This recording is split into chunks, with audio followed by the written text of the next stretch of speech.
பத்திரிகை நண்பர்களுக்கு காலை வணக்கம். கிட்டத்தட்ட ஒரு வாரத்திற்கு முன்பு கோவை மாநகர பகுதியில விமான நிலையத்துக்கு அருகில ஒரு கல்லூரி மாணவியும் அவருடைய ஆண் நண்பரும் கார்ல பேசிக் கொண்டிருந்த பொழுது போதை ஆசாமிகள் 3 பேர் அந்த காரில் இருந்த ஆண் நம்பரை தாக்கிவிட்டு கல்லூரி மாணவியை 3 பேரும் தூக்கி கொண்டு புதருக்குள் சென்று பாலியல் கொடுமை செய்திருக்கின்றார்கள். இது ஒரு கொடுமையான செயல். இது மக்கள் நடமாட்டம் அதிகமாக இருக்கின்ற பகுதி, விமான நிலையத்துக்கு அருகில் இருக்கின்ற பகுதியிலேயே இப்படிப்பட்ட சம்பவம் நடைபெற்றது மிகுந்த அதிர்ச்சியும் வேதனையும் அளிக்கின்றது. இந்த நிகழ்விலிருந்து தெரிய வருவது, தொடர்ந்து திராவிட முன்னேற்ற கழக ஆட்சியில பெண்களுக்கு பாதுகாப்பு இல்ல, சிறுமிகளுக்கு பாதுகாப்பு இல்ல, பாலியல் கொடுமை சர்வசாதாரணம் நடக்கின்றன. குற்றச்செயல் ஈடுபடுகின்றவர்கள் கொஞ்சம் கூட அச்சம் இல்லாமல், காவல்துறையிடம் பயம் இல்லாமல் இப்படிப்பட்ட தொடர் நிகழ்வுகள் தமிழகத்திலே நடைபெற்றுக் கொண்டிருக்கின்றது. அரசாங்கம் இருக்கின்றதா என்ற ஒரு கேள்வி மக்களிடத்தில் எழுப்பி இருக்கிறது. தமிழகத்தில் சட்ட ஒழுங்கு அடியோடு சீர்கெட்டு விட்டது என்பதை இந்த நிகழ்வு மூலமாக தெரிய வருகிறது. அதோடு நேற்றைய தினம் விழுப்புரம் மாவட்டம் திண்டிவனத்தில்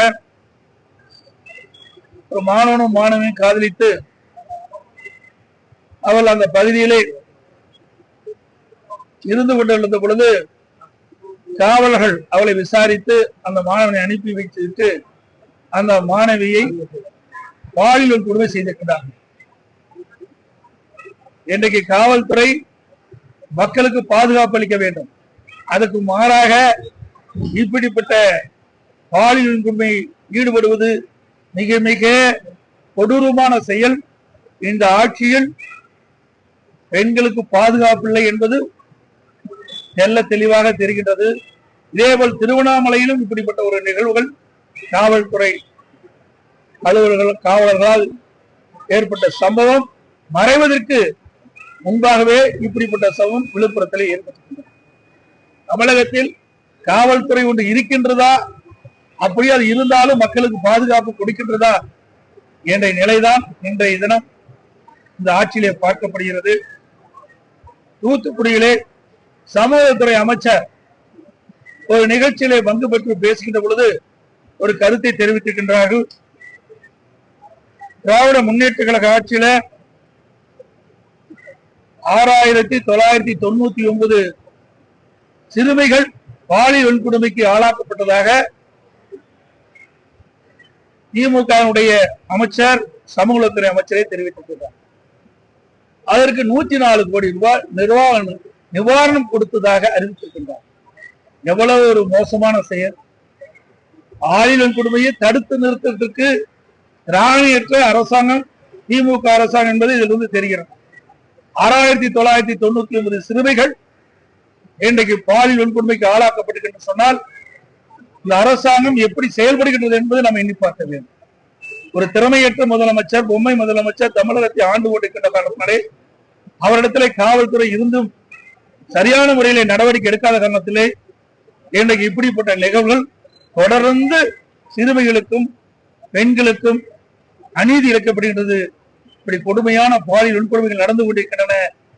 இந்த அரசு இருக்கின்ற வரை பெண்களுக்கும் பாதுகாப்பு இல்லை, சிறுமிகளுக்கும் பாதுகாப்பு இல்லை. கடந்த 50 மாத திராவிட முன்னேற்ற கழக ஆட்சியில சுமார் 6400 கொலைகள் நடந்திருக்கின்றன. மிக மிக அதிர்ச்சி அளிக்கக்கூடிய ஒரு சம்பவம். தமிழகத்துல சட்ட ஒழுங்கு அடியோடு சீர்குலைந்து விட்டது என்பதற்கு இதுவே ஒரு உதாரணம். இன்றைக்கு குற்றச்செயல் ஈடுபடுகின்றவர்கள் காவல்துறையில் மீது இருக்கின்ற பயம் என்ற உணர்வே இல்லாமல் போய்விட்டது. அதுக்கு காரணம் தமிழகத்தில் போதைப் பொருள் நடமாட்டம் அதிகரித்து இந்த போதை ஆசாமிகளால் தான் கொலை, கொள்ளை, திருட்டு, வழிப்பறிவு, பாலியல் கொடுமை தினந்தோறும் தமிழகத்தில் நடந்து கொண்டும் இருக்கின்றது. அது தொலைக்காட்சியிலையும் பத்திரிகையிலும் இந்த செய்திகள் தொடர்ந்து வந்து கொண்டிருக்கின்றன. அதே போல இப்படிப்பட்ட சூழ்நிலையில கூட தமிழகத்துல முறையாக டிஜிபி நிரந்தர டிஜிபி நியமனம் செய்யப்படவில்லை. நான் பலமுறை சட்டமன்றத்தில் தெரிவித்திருக்கின்றேன், தொலைக்காட்சியின் வாயிலாக தெரிவித்திருக்கின்றேன், ஊடகத்தின் வாயிலாகவும் பத்திரிகை வாயிலாக தெரிவித்திருக்கின்றேன், அறிக்கையின் வாயிலாக வெளிப்படுத்தியிருக்கின்றேன். இந்த அரசு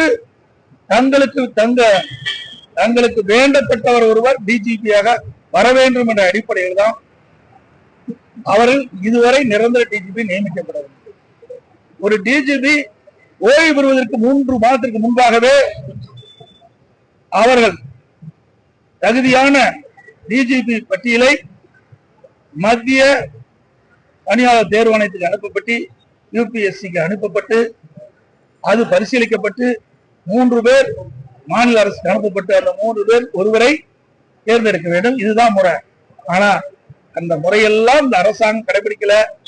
உச்ச நீதிமன்றம் வரைக்கும் போய் உச்ச நீதிமன்றம் விரைவாக தமிழகத்திலே நிரந்தர டிஜிபி நியமிக்கப்பட வேண்டும் என்று தீர்ப்பு வழங்கிய பிறகும் இன்னும் அந்த பணியை தொடரவில்லை. இப்பொழுது மத்தியில் இருக்கிற மத்திய யூபிஎஸ்சி மத்திய பணியாளர் தேர்வாணையம் 3 பேரை இன்றைக்கு தேர்ந்தெடுத்து அனுப்பி கூட இன்னும் டிஜிபி நியமிக்கல. இப்ப ஒரு தனி நபர் உச்ச நீதிமன்றத்தில் இன்றைக்கு வழக்கு தொடர்ந்திருக்கிறார். அந்த வழக்கின் அடிப்படையில் உச்ச நீதிமன்றம் 3 வாரத்தில் தமிழ்நாடு அரசு விளக்கம் அளிக்க வேண்டும் என்று கேட்டிருக்குது. ஏன் இவ்வளவு குளறுபடி? இந்த அரசாங்கம் ஏன் டிஜிபி நியமிப்பதில் இவ்வளவு பாரபட்சம் காட்டுறாங்க? இப்படி நிரந்தர டிஜிபி நியமிக்காத காரணத்தினால்தான் முறையாக சட்ட ஒழுங்கு பராமரிக்கப்பட முடியாத ஒரு சூழ்நிலை தமிழகத்தில் ஏற்பட்டிருக்கு. இன்னொன்னு, வாக்காளர் சிறப்பு தீவிர திருத்தம் இன்னைக்கு மேற்கொண்டிருக்கிறாங்க. தேர்தல் ஆணையம் அறிவிச்சிருக்கு, எஸ்ஐஆர் அறிவிச்சிருக்கு. சுமார் 21 ஆண்டு காலம் இந்த பணி மேற்கொள்ளல. இதற்கு முன்பு 8 முறை இந்த சிறப்பு தீவிர திருத்த வாக்காளர் பட்டியல் பணி நடந்திருக்குது. இன்றைக்கு ஒவ்வொரு சட்டமன்ற தொகுதியிலையும் பல்லாயிரக்கணக்கான வாக்காளர்கள் இறந்தவர்கள் இடம்பெற்றிருக்கிறார். தொடர்ந்து ஒவ்வொரு தேர்தலையும் அவர்கள் அந்த வாக்காளர் பட்டியல இடம்பெற்றே இருக்கிறாங்க. அதே போல நகரத்தில் குடியிருக்கின்றவர்கள் வீடு மாறி போயிடுறாங்க, அல்லது வெளி மாநிலத்துக்கு போயிடுறாங்க, வெளிநாட்டுக்கு போயிடுறாங்க. அவருடைய பெயரும் தொடர்ந்து பல ஆண்டுகளாக வாக்காளர் பட்டியல் இடம்பெற்றே இருக்குது. இப்படி முறைகேடாக இருக்கின்ற இந்த வாக்காளர்கள் எல்லாம் விடுவிக்கப்பட்டு தகுதியான வாக்காளர்களை வாக்காளர் பட்டியலில் இடம்பெற வேண்டும் என்ற அடிப்படையில் தான் எஸ்ஐஆர் பணி முக்கியம், எஸ்ஐஆர் முக்கியம். அதற்காக தேர்தல் ஆணையம் அறிவிச்சிருக்குது. அதை எதுக்குறாங்க திராவிட முன்னேற்றம். எஸ்ஐஆர் என்றாலே அலறாங்க, என்னன்னே தெரியல. சார் என்று அலறாங்க, எஸ்ஐஆர் என்ற கேட்டாலும் பதறாங்க. கூட்டணி கட்சி சேர்ந்தவர்கள் அலறாங்க, என்னன்னே தெரியல. இதுல என்ன தவறு இருக்குது? காலம் போதாதுங்கிறாங்க. 1 மாத காலம் கொடுத்திருக்கிறாங்க. ஒவ்வொரு பாகத்திற்கும் ஒரு பிஎல்ஓ அரசு அலுவலர்களை நியமிக்கிறார். அவர் வீடு வீடாக கொண்டு போய் அந்த படிவத்தை கொடுத்து பிறகு படிவம் பூர்த்தி செய்யப்பட்டு அதை திரும்ப பெற்று சம்பந்தப்பட்ட அதிகாரிக்கப்படுகிறாங்க. இதில் எந்தவித ஒரு காலதாமதம் ஏற்படுறதுக்கு வாய்ப்பே இல்லை. ஏன்னா ஒவ்வொரு முறையும் தேர்தல் வருது. தேர்தல் வருகின்ற பொழுது அந்த வாக்காளர்கள் வாக்களிப்பதற்கு அடையாள ஸ்லிப் கொடுக்குறாங்க. இப்ப 5 நாள்ல கொடுத்துறாங்க. ஒரு பாகத்தில் இருக்கின்ற அனைத்து வாக்காளர்களுக்கும் 5 நாட்களில் அந்த பூத் ஸ்லிப் கொடுக்கப்பட்டு அவர்கள் போய் வாக்களிக்கிறாங்க. அப்படி இருக்கின்ற பொழுது 1 மாதம் கொடுத்திருக்கிறாங்க. ஒரு பாகத்தில் சுமார் 1200 வாக்குகள் என்று வைத்துக் கொண்டார் கூட சுமார் 300 வீடு தான் இருக்கும். அதுக்கு மேல இருப்பதற்கு வாய்ப்பே இல்லை. அப்படி 300 வீடு இருக்கின்ற பொழுது ஒரு நாளைக்கு 50 வீடுனா கூட 6 நாள் கூடுதல் 2 நாள் எடுத்துட்டா 8 நாள்ல இந்த படிவத்தை அனைத்து வீடுகளிலும் கொடுத்துடலாம். அப்படி வீட்டு இல்லாத போது மீண்டும் ஒரு 2-3 நாள் கழித்து மீண்டும் இந்த சம்பந்தப்பட்ட பிஎல்ஓ அவர்கள் எந்தெந்த வீட்டுல கொடுக்கலையோ அந்த வீட்டுல கூட கொடுக்கலாம். அதை வாங்குறதுக்கு போதுமான கால அவகாசம் இருக்குது. ஆனால் திமுகவும் அதேமாதிரி கூட்டணி திமுக கூட்டணியில் அங்கம் வைக்கின்ற கட்சிகளும் எதிர்க்கின்ற நோக்கம் இதுல இறந்தவர் பட்டியல இறந்தவர்கள் அந்த வாக்காளர்கள் நீக்கக்கூடாது. அதே போல அந்த பாகத்துல குடி பல ஆண்டுகளாக இல்லாத வேற இடத்துக்கு போயிருந்தாலும் அவர்களும் இடம்பெற்றிருந்தா திருட்டு ஓட்டு போறது இல்லை. தேர்தல் நாள் போது இறந்தவர்கள் உயிர் பெற்று ஓட்டு போட வந்தாங்க. அது திமுக கை வந்த கதை. அதனாலதான் இவ்வளவு பயம். இதுல என்ன தவறு இருக்கிறதுக்கு வாய்ப்பே கிடையாது. எல்லாத்துக்கும் PLO போட்டுக்கிறோம். ஒவ்வொரு கட்சிக்கும் PLO போட்டுக்கிறோம். அவர்கள் PLO வீடு வீடாக அந்த படிவத்தை குடிக்கின்ற பொழுது அவர்களோட சென்று அவர்கள் சரியாக அந்த பணியை மேற்கொள்ள என்று அவர்கள் கண்காணிக்கலாம். அதுக்கு தேர்தல் ஆணையம் முழு வாய்ப்பு கொடுத்திருக்கு. அப்படி இருக்கின்ற பொழுது வேண்டுமென்றே திட்டமிட்டு ஒரு தவறான செய்தியை மக்களிடத்திலே பதிவு வைக்க என்பதற்காக இன்றைக்கு ஆர்ப்பாட்டம் நடத்துறாங்க. ஏன் இறந்த ஒரு ஓட்டை நீக்க என்ன தவறு? பல ஆண்டுகளாக குடியில்லாம ஒரு வீட்டுல புதுசா ஒருத்தர் குடி வந்திருக்கிறாரு. ஆனா ஏற்கனவே குடியிருந்தவர் தான் அந்த வாக்காளர் தொடர்ந்து இடம்பெற்று இருக்கிறாரு. இப்படி இருக்கின்ற பொழுது தேர்தல் நேரத்துல இந்த வாக்குகளை எல்லாம் திராவிட முன்னேற்ற கழகம் நல்ல ஓட்டு போட்டு ஒவ்வொரு முறை இருந்திருக்கு. இன்னைக்கு ஒரு உதாரணத்துக்கு சென்னை மாநகராட்சி தேர்தல் நடந்தது. அப்பொழுது திருட்டோட்டு போட முயன்ற திராவிட முன்னேற்ற கழகத்தை சேர்ந்த ஒருத்தரை கையும் களவா பிடிச்சு என்னுடைய கழக அமைப்பு செயலாளர் மரியாதைக்குரிய ஜெயக்குமார் அவர்கள் ஒப்படைச்சார் காவல்துறையிட்ட. அவர் மீது வழக்கு போட்டார். 15 நாள் சிறையில் இருந்தார். இப்படிப்பட்ட நிகழ்வுகள் எல்லாம் நடைபெறக்கூடாது என்பதற்கு தான் SIR இன்றைக்கு தேர்தல் ஆணையம் அறிவிச்சிருக்குது. இதையெல்லாம் வேண்டுமென்றே திட்டமிட்டு மக்களிடத்தில் ஒரு அச்ச உணர்வை ஏற்படுத்தி அவர் வாக்குகள் பறிபோகும் என்று ஒரு தவறான செய்தியை வெளிப்படுத்திட்டு இருக்கிறாங்க. ஏன் அவர்களுக்கு PLO இருக்கிறாங்க, கூட்டணி கட்சிக்காரருக்கு PLO இருக்கிறாங்க. எனக்கு பல கட்சி ஒன்றாக இணைந்தான்னு நீங்க சொல்றீங்க. எல்லாத்துக்கும் ஒவ்வொருத்துக்கும் ஒவ்வொரு பூத்துக்கும் ஒவ்வொரு பாகத்திற்கும் ஒரு PLO கட்சி ஒரு 5-6 கட்சி கூட்டணி இருக்குது. 5-6 பேரும் PLO பெற்றிருப்பாங்க. 5-6 பேரும் போங்க. அதுல தவறு வந்தா அந்த தவறு சுட்டி காட்டுங்க. அவர்கள் அதை சரி செய்வாங்க. இதுல எந்தவித தவறு செய்வதற்கு வாய்ப்பே கிடையாது. வேண்டுமென்றே திட்டமிட்டு மக்களை குழப்பி ஒரு தவறான செய்தியை மக்களிடத்தில் பரப்பி வருவாங்க. இது ஏற்றுக்கொள்ள முடியாது. அனைத்து இந்திய அண்ணா திராவிட முன்னேற்ற கழகத்தை பொறுத்த வரைக்கும் ஒரு தகுதியான வாக்காளர் பட்டியல் இடம்பெற வேண்டும். தகுதியானவர்கள் தேர்தல் நேரத்திலே வாக்களிக்க வேண்டும் என்பதுதான் எங்களுடைய நிலைப்பாடு. அந்த காரணத்திற்காகத்தான் இந்த SIR நாங்க ஆதரிக்கிறோம். ஏன்னா 21 ஆண்டுக்கு பிறகுதான் இப்ப வருது. இன்னைக்கு உதாரணமா ஈரோடு கிழக்கு சட்டமன்ற தொகுதி இடைத்தேர்தல் நடந்தது. அப்பொழுது அங்க ஒரு குடிசை மாற்று வாரியத்துல சுமார் 1600 வாக்குகள் குடிசை மாற்று வாரியத்துடைய கட்டணம் முழுசு இடிச்சிட்டாங்க. இடிச்சு 1 வருஷம் ஆகியும் அந்த வாக்காளர் பட்டியல இருந்து வாக்காளர் பெயர் இடம்பெற்றிருக்கு. உடனே நாங்க மாவட்ட ஆட்சியர் போய் நாங்க முறையா சம்பந்தப்பட்ட படிவத்தின் மூலமாக இதை கொடுத்து இங்க குடிசை மாற்று வாரியத்திற்கு வீடெல்லாம் இடிக்கப்பட்டு விட்டது, அந்த வாக்காளர்கள் நீக்கப்பட வேண்டும் என்று கோரிக்கை வச்சா எந்தவித நடவடிக்கை எடுக்கல. இன்னும் வரைக்கும் வாக்காளர் பட்டியல் இருக்கு.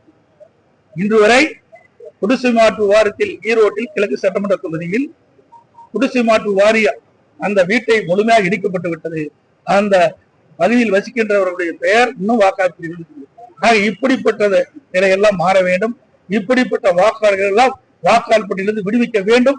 முறையாக அவர்கள் எங்கே போய் தங்கி இருக்கிறார்களோ எங்கே போய் இருக்கிறார்களோ அதை கண்டுபிடித்து அவர்களை வாக்காளர் பட்டியலில் இடம்பெற வேண்டும். இதுதான் எங்களுடைய நிலைப்பாடு. உச்ச நீதிமன்றத்துல திமுக வழக்கு தொடர்ந்திருக்கு. அதுல அதிமுகவும் தன்னை இணைச்சுக்கணும்னு சொல்லி ஒரு பெட்டிஷன் போட்டிருக்கீங்க. ஆமா, இதுல சில தவறான தகவலை திமுக பதிவு வச்சா அதை சரி செய்யணும்ல. மக்களுக்கு ஏற்படுகின்ற பிரச்சனைய நாங்க உண்மை நிலையை எடுத்து சொல்றதுதான் நாங்க போயிடுவோம், ஜாயின் பண்ணிடுவோம். அதுல இல்லைன்னா வேண்டுமென்ற திட்டமிட்டு ஒரு தவறான தகவலை நீதிமன்றத்துல பதிவு செய்யணும். என்ன அவங்களுக்கு பதற வேண்டிய அவசியம் என்ன? ஏன் பதறாங்க? ஏன் அலறாங்க? உங்களுக்கு ஊடக நம்பர் பத்திரிகை அத்தனை பேருக்குமே தெரியும். தெரியாத ஒண்ணுமே கிடையாது. வேண்டுமென்றே திட்டமிட்டு ஒரு குழப்பத்தை உருவாக்கி கொண்டிருக்கிறார். ஏதோ SIR வந்தா மக்களுக்கு வாக்களிக்கக்கூடிய உரிமையை பறிபோயிரும் என்ற ஒரு தவறான செய்தியை பரப்பிட்டு வராங்க. இது கண்டனத்துக்குரியது. இன்றைக்கு பல முறை இந்த SIR பணி தமிழகத்தில் நடந்திருக்கு. 8 முறை நடந்திருக்கு. அப்பெல்லாம் பதறல. ஸ்டாலின் அவர்கள் பதறதுக்கு காரணமே அதில் இருக்கிற இறந்தவர்கள் வாக்குகள், அங்கே வசிக்காதவர்கள் வசிப்பதாக வாக்காளர் பட்டியல் இடம்பெற்றிருக்கிற வாக்காளர், இப்படிப்பட்ட வாக்காளர்களை தேர்தல் நேரத்திலே கள்ள ஓட்டு போடுவதற்கு இனி முடியாது. SIR வந்திருக்காங்க. அதனாலதான் இந்த குளறுபடியை, இந்த அவதூறு செய்தி பரப்பி வராங்க.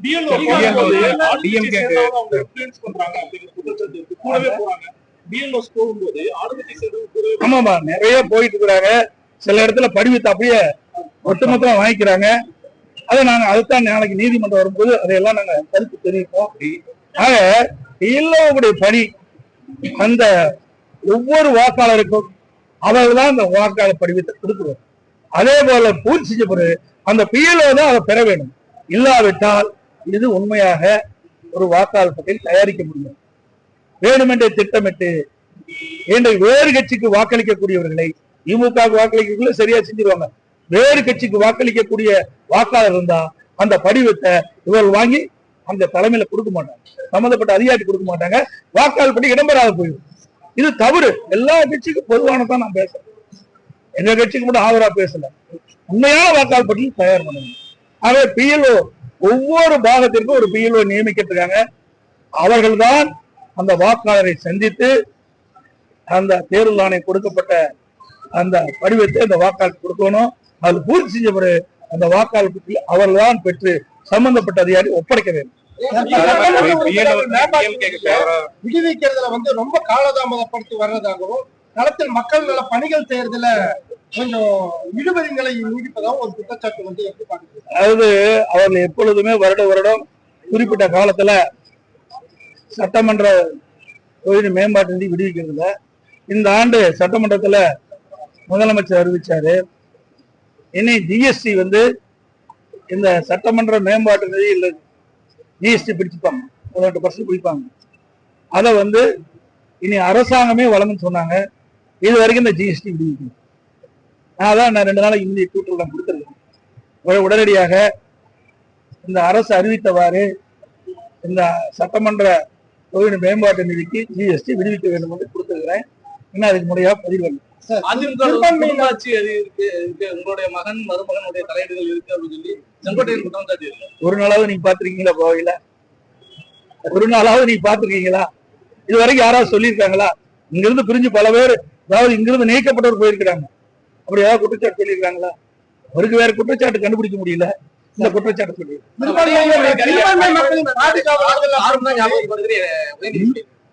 எடப்பாடி பழனிசாமினாலே காலும் தான் ஞாபகத்துக்கு வருதுன்னு சொல்லி ஒரு விமர்சனம் பண்ணியிருக்காரு உதயநிதி ஸ்டாலின். எடப்பாடி பழனிசாமினாலே காலும் தான் ஞாபகத்துக்கு வருது அப்படின்னு புரியலையே. அதாங்க வேணுமென்றே திட்டமிட்டு இப்படி செய்தி சொல்றது. வேற எந்த செய்தியும் கிடைக்கல. ஒரு அரசியல்வாதி முறையா அரசியல் சம்பந்தப்பட்ட பேசினா பரவாயில்ல. அதை விட்டுட்டு சம்மதம் இல்லாத பேசுறதுலாம் சிறுபிழைக்கணும். நல்லா புரியுதுங்களா? ஒரு முதிர்ந்த அரசியல்வாதி மக்களுடைய பிரச்சனை என்ன இருக்குன்னு தான் பாக்கணும். அதைத்தான் நாங்க பாத்துட்டு இருக்கோம். அதிமுக அதைத்தான் பாக்கணும். இப்ப கூட என்ன திராவிட முன்னேற்ற கழக தலைவரும் சரி, உதயநிதி ஸ்டாலின் சொல்றாங்க, எங்க ஆட்சி மீது ஏதாவது குறை சொல்ல முடிஞ்சுதா? சொல்லுங்க பார்க்கலாம். இது வரைக்கும் பல பேட்டியில கொடுத்துருக்காங்க. அதிமுக ஆட்சியில இன்னும் குறைன்னு சொல்றாங்களா? சொல்லவே முடியாது. பாரதிய ஜனதாவோட எடப்பாடி பழனிசாமி போட்டு வைத்து விட்டார். பாரதிய ஜனதாவோட அதிமுக அடிமையாகிவிட்டது. பாரதிய ஜனதா அளவுக்கான டெல்லியில இருக்கு. இப்படித்தான் சொல்ல முடியும். தெளிவா எங்களுடைய கூட்டணியில முடிவு எடுத்து அறிவிக்கப்பட்டு விட்டது. அதிமுகவும் பாரதிய ஜனதாவும் கூட்டணி பேச்சுவார்த்தை முடிந்த பிறகு இன்றைக்கு இந்த செய்தியாளர் சந்திப்புல மாண்புமிகு உள்துறை அமைச்சர் தெளிவுபடுத்தினார். அமித்ஷா அவர்கள் தெளிவுபடுத்தினார். அதுல பாரதிய ஜனதா அதிமுக கூட்டணி, இந்த கூட்டணிக்கு அதிமுக தான் தலைமை தாங்கும். தெளிவா நீங்க பேட்டியில போடுங்க. அடிக்கடி மாத்தி போடாது. அனைத்து இந்திய அண்ணா திராவிட முன்னேற்ற கழகம் தான் எங்கள் கூட்டணிக்கு தலைமை தாங்கும். அனைத்து இந்திய அண்ணா திராவிட முன்னேற்ற கழகம் தான் ஆட்சி அமைக்கும். எங்களுடைய கூட்டணியுடைய முதலமைச்சர் வேட்பாளர் இபிஎஸ். தெளிவா உங்க கூட்டத்தில் வந்திருக்குது, எல்லா பத்திரிகையில வந்திருக்கு.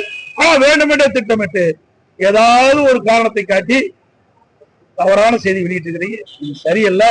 அதிமுக தான் ஆட்சி அமைத்தாங்க. அப்படியா ஸ்டாலின் போய் பாரதிய ஜனதாவை குறை சொல்லிட்டு இருக்காங்க? இங்க ஆட்சி அமைக்கிறது எங்க கூட்டணியில அதிமுக. முதலமைச்சர் வேட்பாளர் அதிமுக கட்சி சார்ந்த. அப்படிங்கிற எங்களை பத்தி விமர்சனம் செய்ய முடியாது. இருந்தா தானே செய்யறதுக்கு. அவ்வளவு இந்த 4.5 ஆண்டு காலத்துல திராவிட முன்னேற்ற கழக ஆட்சியில மக்களுடைய பிரச்சனை தீர்க்கல. மக்கள் கொதிச்சு போயிருக்கிறாங்க. விவசாயிகளாகட்டும், வியாபாரிகளாகட்டும், தொழிலாளர்களாகட்டும், அரசு ஊழியர்களாகட்டும். யாருக்காவது நன்மை செஞ்சிருக்கீங்களா? ஒண்ணுமே கிடையாது. அத்தனை மக்களுமே இந்த ஆட்சி அப்புறப்படுத்த வேண்டும், அகற்ற வேண்டும். மக்களோட ஆட்சி தமிழகத்திலே நடந்து கொண்டிருக்கிறது, அகற்ற வேண்டும் என்ற கொந்தளிப்போடு தான் இன்னைக்கு பார்த்துட்டு இருக்கிறாங்க. அதிமுக ஆட்சியில் கொண்டு வரப்பட்ட திட்டம், நிறைவேற்றப்பட்ட திட்டத்தை ரிப்பன் கட்டி திறந்து வைக்கிறார். இந்த மேம்பாலருக்கு யாருடைய ஆட்சியில் கொண்டு நல்லா உங்களுக்கு அத்தனை பேர் இங்க இருக்கிற நண்பர், அத்தனை கூட நம்பர் இருக்குது, பத்திரிகை நம்பர் இருக்கீங்க. நான் அடிக்கல் நாட்டும் போது எல்லாமே வந்தீங்க, எல்லாம் படம் பிடிச்சு காட்டினீங்க. ஒரு 55% பணி முடிவுபட்டு ஒரு திட்டத்தை ஆரம்பிக்கின்ற பொழுது முதற்கட்ட பணின்னு இருக்குது, அது நிலம் எடுக்கணும். அந்த சாலை அமைக்கின்ற இடத்துல அங்க இருக்கிற கேபிள் லைன்லாம் மாற்றி வைக்கணும், குடிநீர் குழாய்கள்லாம் மாற்றி வைக்கணும், அங்க இருக்கின்ற மின் கம்பங்கள்லாம் மாற்றி வைக்க வேண்டும். முதல் கட்ட பணியே கிட்டத்தட்ட பாத்தீங்கன்னா 2 வருஷம் 3 வருஷம் ஆகும். சில பேர் நீதிமன்றத்துக்கு கூட இன்னும் பலாண்டு ஆயிடும். அப்படி இருந்தும் கூட வேகமாக துரிதமாக 2 ஆண்டுல அந்த பணியை எடுத்துட்டு 3 ஆண்டுகள் அந்த பணி நடந்துகிட்டு இருக்கு. ஆட்சிக்கு அந்த கிடப்பிலே போகும். 2 வருஷம் பணியே செய்யணும். அத்தனை ஊடக நம்ம இங்க இருக்கிறவங்களுக்கு எல்லாம் தெரியும். எப்போ வேக வேகமா செஞ்சு இவர்கள் கொண்டு வந்து நிறைவேற்றப்பட்டாங்க. எவ்வளவு பச்சை பொய். இங்க கோவை மாநகரத்துல பல பாலங்கள் அடிக்கல் நாட்டப்பட்டு நிறைவேற்றப்பட்டது அதிமுக ஆட்சியில. சில பாலங்கள் பணி முடியாது இருந்தது. ஆட்சி மாற்றம் வந்த பிறகு இவர்கள் அந்த பணி செய்யறாங்க. எங்க ஆட்சியை தொடர்ந்தா நாங்க அந்த பணியை விரைவாக நிறைவேற்றி திறந்திருப்போம், பாலத்தை திறந்திருப்போம். அது மட்டும் இல்ல, இன்றைய தினம் முதலமைச்சர் அவர்கள் பல திட்டத்தை அறிவிக்கிறார். நிதியே ஒதுக்கல, நிதியே ஒதுக்காம பல திட்டத்துக்கு அடிக்கல் நாட்டிட்டு இருக்கிறாங்க. இப்படி ஒரு வேடிக்கையான அரசு எங்கேயுமே இல்லை தமிழகத்துல, இந்தியாவில எங்கேயுமே கிடையாது. அதிமுக வந்து அனைவரும் ஒருங்கிணைக்க பாஜக தான் தன்னை வந்து விட்டுருங்க, அதெல்லாம் முடிஞ்சு போனது. பாஜக முடிஞ்சு போனது. அதை பத்தி ஏன் பேசுறீங்க? எங்க கட்சியில அவர் இல்ல, அதை பத்தி பேச வேண்டிய அவசியம்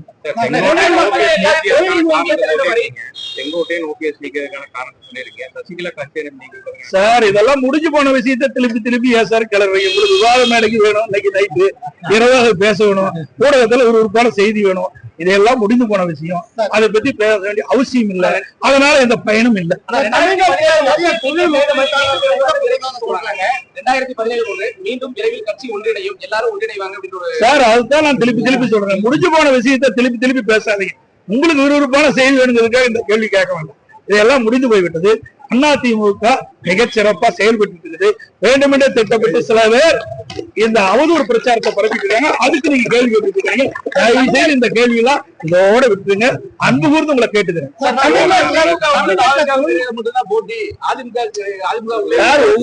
ஒவ்வொரு கட்சி தலைவரும் அந்த கட்சியை வளர்ப்பதற்கு பேசுகின்ற பேச்சு. எதுக்காக கட்சி ஆரம்பிக்கிறாங்க? அதெல்லாம் ஒவ்வொரு கட்சியிலையும் கட்சி தொண்டர்களை உற்சாகப்படுத்துவது, பேசுவது, அது இயல்பு. அது எல்லா கட்சியிலுமே நடக்குது. இந்த கட்சியிலும் எல்லா கட்சியிலும் அப்படித்தான் நினைக்கிறாங்க.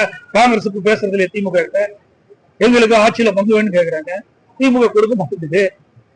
ஆக அவருடைய கட்சியை வளர்ப்பதற்கு, கட்சியுடைய தொண்டர்களை உற்சாகப்படுத்துவதற்காக இப்படிப்பட்ட கருத்துக்களை எல்லா கட்சியுமே முன்னிலைதான் செயல்படுத்தும். தொழில் முதலீட்டாக மாநாடு நிறைய தொழிலாளர் ஈர்த்ததா சொல்றாங்க. ஆனா இந்த 4 வருஷத்துல எத்தனை இளைஞர்களுக்கு வேலை வாய்ப்பு உருவாக்கி இருக்கு அப்படிங்கிற தகவல் இதுவரைக்கும் தமிழக அரசு தரப்புல அறிவிக்கல. எப்படி பாக்குறது? நான் தான் வெள்ளை அறிக்கை கேட்டேன், வெள்ளை பேப்பரை காட்டினேன். இதுதான் அவருடைய பதில். வெள்ளை ஒரு பிரதான எதிர்கட்சி உங்களை போல் இருக்கின்ற மக்களுடைய சந்தேகங்கள், ஏழு சந்தேகங்களை போக்குவதற்கு இன்றைக்கு தமிழகத்தில் நீங்க தொழில் முதலீட்டு மாநாட்டு நடத்திருக்கிறீங்க. எவ்வளவு முதல் ஈர்க்கப்பட்டது, எவ்வளவு தொழில் வந்திருக்குது, எவ்வளவு நிதி வந்திருக்குது, எவ்வளவு பேருக்கு வேலை கிடைச்சிட்டு கேட்டா வெள்ளை பேப்பர் கேட்கலாம். என்ன பதில் சொல்ல முடியும்? அரசாங்கத்திட்ட தான் எல்லா புள்ளி இருக்குது, எங்ககிட்ட கிடையாது. அது மட்டும் இல்ல, இன்றைக்கு ஸ்டாலின் அவர்கள் ஜெர்மன் நாட்டுக்கு போகும்போது நம்முடைய தொலைக்காட்சி நபர்களை சந்தித்து பேட்டி கொடுத்தோம். அப்பொழுது திராவிட முன்னேற்ற கழகம் ஆட்சி பொறுப்பேற்றது அவர் பேட்டி கொடுக்கின்ற வரை 922 புரிந்துணர்வு ஒப்பந்தங்கள் போடப்பட்டதாகவும், அதன் மூலமாக 10,62,200 கோடி முதலீட்டு ஈர்க்கப்பட்டதாகவும், இப்படி முழுவதும் நிறைவேற்றப்பட்ட 32 லட்சம் பேருக்கு வேலை கிடைப்பதாகவும் குறிப்பிட்டு விட்டு பிறகு 77% புரிந்துணர்வு ஒப்பந்தங்கள் நிறைவேற்றப்பட்டது சொன்னார். 77% புரிந்துணர்வு ஒப்பந்தங்கள் நிறைவேற்றப்பட்டு சொன்னா சுமார் 25 லட்சம் பேருக்கு வேலை கிடைச்சிருக்கோம்.